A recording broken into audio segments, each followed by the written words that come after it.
સીતારામ બધાને. વાગી ગયા છે 4:45 અને તડકો એકદમ માથું ફાડી નાખે ને એવો છે બારોબાર. બા થોડીક વાર એમને લંબાવ્યા છે. હું તો હુવે ને જાગે ને હુવે ને જાગે.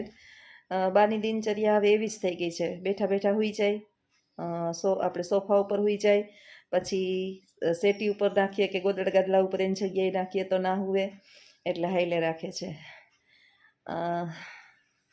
આજનો સુવિચાર કે મનુષ્ય જે છે એ પોતાના દુઃખથી તો ક્યારેય દુઃખી થતો જ નથી, કારણ કે ઈશ્વર જે છે ને એને એના પૂરતું તો હંમેશા માટે આપતો જ હોય છે. મનુષ્યને જીવનની અંદર જોઈએ હું તો 3 ટાઈમ ભોજન અથવા તો 4 ટાઈમ ભોજન કરે, અને રહેવા માટે છત જોઈએ. લગભગ આપણે જોઈએ કે પરિવારની અંદર એક સાવ ભિખારી છે ને એને કાંઈ દુઃખ ન હોય, કારણ કે એને તો માગીને ખાવું, એને છતાંય નથી, કાંઈ નથી, કાંઈ એટલે કાંઈ વસ્તુ નથી, છતાં એ મોજમાં રખડતો હોય, કારણ કે એને ખબર જ છે કે આપણે ઉઠીને આ જ કરવાનું છે. તકલીફ આપણા જેવાને છે, અને એ તકલીફ એવી છે કે બીજાને વધારે છે, અને એ વસ્તુ આપણી પાસે નથી. દેખાદેખીના દોરમાં માણસ એટલો બધો દોડવા માંડ્યો છે કે થાકી ગયો છે, હારી ગયો છે, અને જે એની પાસે નથી એ દુનિયાને દેખાડવાનો પ્રયત્ન કરે છે. હમણાં તમને જોયું હોય તો ઘણી વખત હું વર્ગખંડની અંદર વિદ્યાર્થીઓને પણ વાત કરતી હોય, કારણ કે મારો વિષય જે છે ભણાવવાનો એવો છે ને કે મારે કંઈક ને કંઈક મને નવો ટોપિક યાદ આવે. ગુજરાતીના એવા પાઠ હોય, કંઈક ને કંઈક હોય, એટલે એની અંદર એવો ટોપિક આવી જ જાય. એટલે હું વિદ્યાર્થીને પણ કહેતી હતી કે તમે બધું જે રીલ્સ જોવો, આ જોવો, કંઈ જોવું ખરાબ નથી, પણ ક્યારેક ક્યારેક આપણા જીવનની અંદર ઉપયોગી થાય ને એવા ધારાવાહિક પ્રોગ્રામ પણ જોવાય, કારણ કે ટેલિવિઝન જે છે એ આપણા મનોરંજનનું માધ્યમ છે, મોબાઈલ પણ મનોરંજનનું માધ્યમ છે. તો એક સરસ સિરિયલ આવે છે રામભવન, અને એ સિરિયલની અંદર જે છે પેલી ઈશાનો પપ્પા જે છે એ જેટલું એની પાસે જેટલી એની કેપેસિટી હતી ને એનાથી એ ઓવરલોડેડ થયો.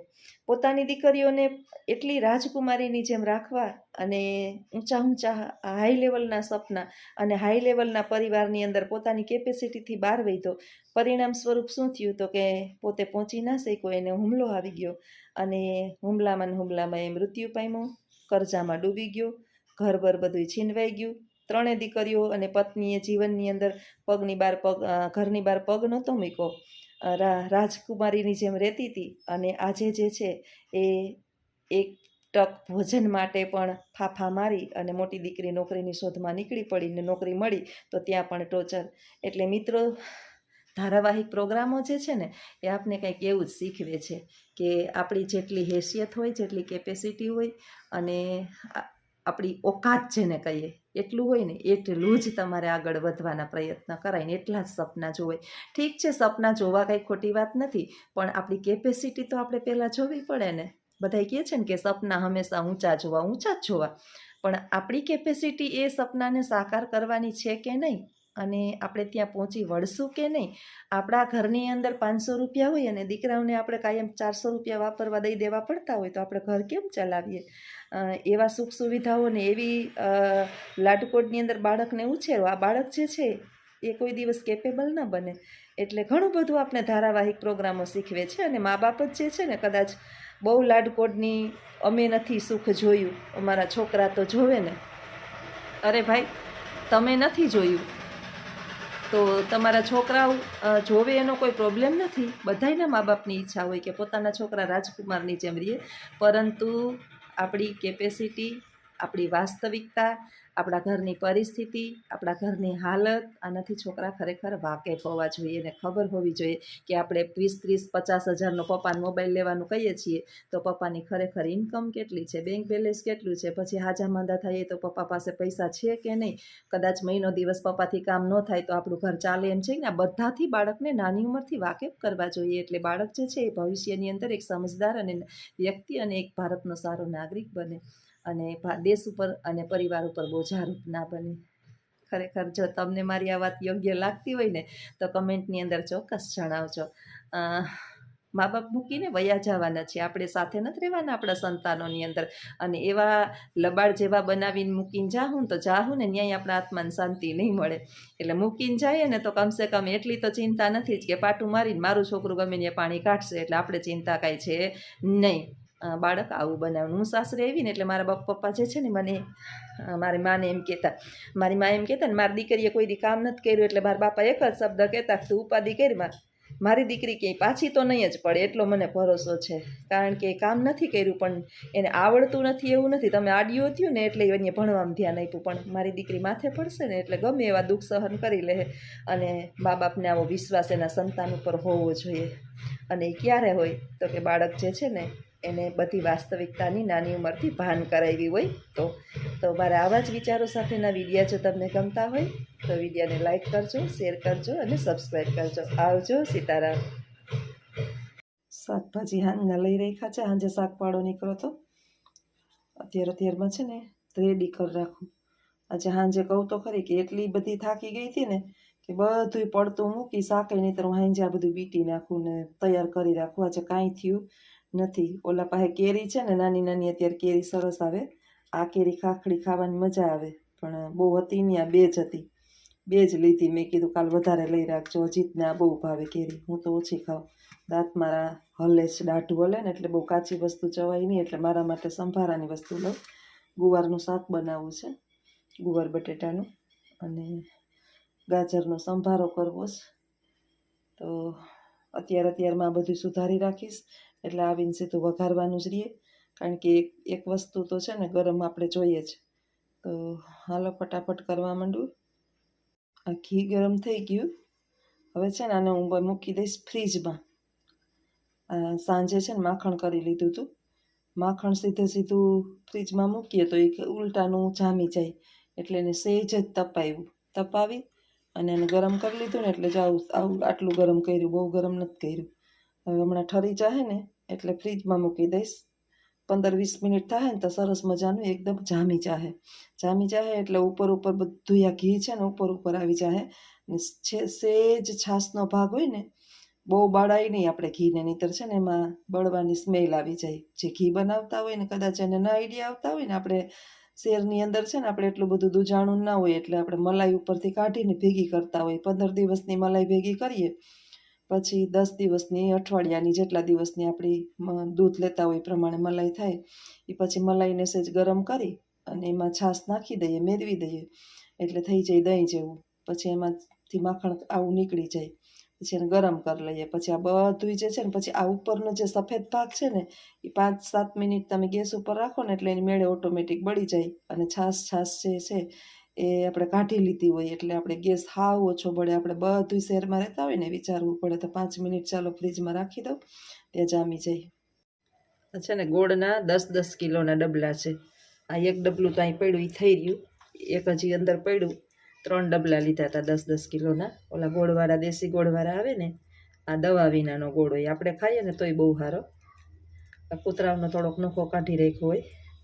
આ ચાપલી બેનને ચૂરમું કરી દીધું, જો રહતું આખે ઘીમાં રહતી રોટલી છે અને એમાં ગોળ નાખ્યો. મસ્ત બેન ભોજન કરે.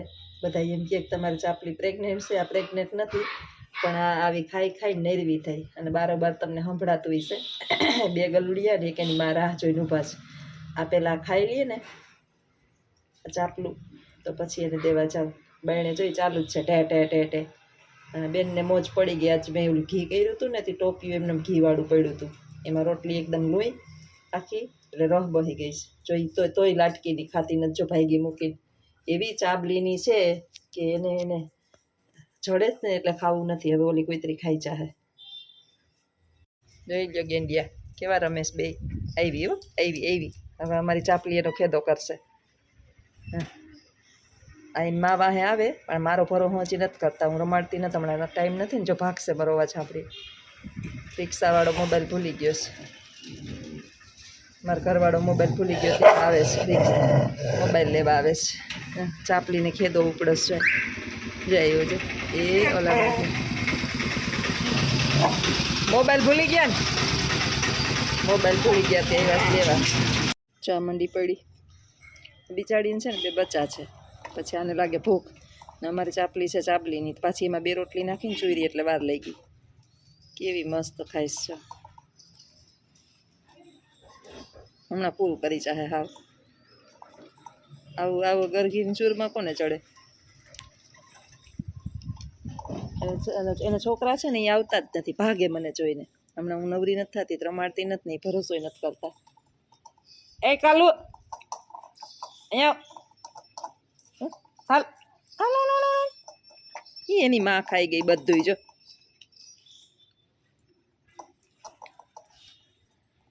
એ આવ્યું, હવે ખાઈ ગઈ તારી માં. હવે શું છે એવું બીકણીનું છે, જો ભાગે. હવે પૂરું. હો, ખવાઈ ગયું, ખવાઈ ગયું. હવે કંઈ નથી. ત્યાં પાછી વહી હતી તું. આ બિચારા ભૂખા હોય ને સફાસટ કરી જાય ને. આ ધરાયેલું ભૂંડું, આ ધરાયેલું છે ને, આ ચોકીદાર ભૂંડો છે. જો વાત છે, જોઈ લે, જોઈને પરાક્રમ જોવા હોય તો એવી ખેદારીની છે આ. સીતારામ બધાઈને. બાપા હે ટાઈમ પાસ કરવા બેસી ગઈ છું. વાગી ગયા છે 5:30 અને અમે 4 પગે ચાલવાનું ચાલુ જ છે. ગાઈડલા ઉપર એ 4 પગે હાલીએ, એની બાજુમાં બેસીએ તો એ 4 પગે હાલીએ. ને આજ બાને જે છે ને ઊંચો અંબુડો વાળી દીધો છે. નીચે આમાં મૂળિયામાં છે ને ગરમી થાય. હુવું છે, જાગવું છે, હુવું છે, હુઈ જવું જ, હુઈ જવું. હાવ સુધા બિચારાઓને હાવ નથી. હવે ભગવાન જો ખોખું કરી નાખ્યું છે. હાવ આવા નૂર જ નથી જરાય શરીરમાં. ક્યારેક ક્યારેક હવે છે ને આપણે જોઈએ ને બીજા આમ આપણે એને હાલતને બાની, તો એ એમના બિચારા કંઈક કંઈક તો એમ સૂતા હોય ને આપણે દયનીય પરિસ્થિતિ થાય કે કાંઈ એને બિચારાને ખબર છે હવે આટલી લાંબી જિંદગી શું કામ ભગવાન આપતો હોય છે, કે કાંઈ સ્વાર્થ જ નથી. નથી દિવસની ખબર, નથી રાતની ખબર. હું જમવા આપો છો, બસ જમે ખરી, જી આપો ને ખાય ખાય ઓગાળી જાય. સ્વાદ કે હું કે મીઠું નાખ્યું કે ખારું છે કે મોરું છે કે તીખું છે કે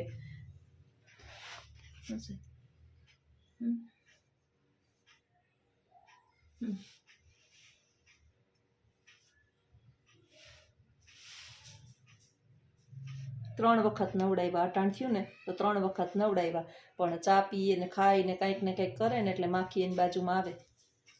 આપણે ગમે એટલું ધ્યાન આપીએ ને તોય 4 પગે ચાલવું છે. હાલી હાલીમાં જાવું. સ્થિરતા જ નથી જીવનની અંદર. સ્થિરતા જેવી ચીજ જ હવે રહી નથી. બિચારાને ધલવલાટ ધલવલાટ ધલવલાટ ને બધા એમ કહે છે કે જ્યાં સુધી ધલવલાટ છે ને ત્યાં સુધી મુક્તિ ન મળે. અમારા એના વેવાણ છે ને એ ગુજરી ગયા ને તો એમ કહેતા હતા, એના ઘરના બધા જો મને હાથ પકડે. હું બા આવતા રહ્યો અહીંયા આવતા. હાવ સ્થિર થઈ ગયા હતા એના. આ હતા ને હાવ સ્થિર થઈ ગયા હતા. ખાતા કે પીતા કે કાંઈ બોલતા કે કાંઈ નહોતા કરતા. અમારે હજી ધલવલાટ બહુ છે. હા આમ થાકવાનું નામ નથી લેતા.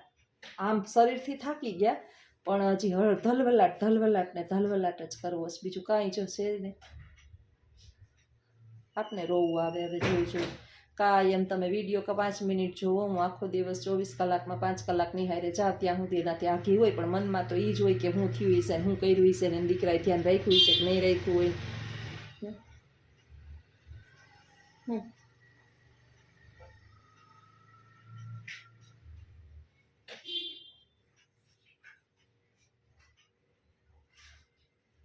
હક નથી ક્યાંય, જીવને હક નથી પ્રભુ. હું બા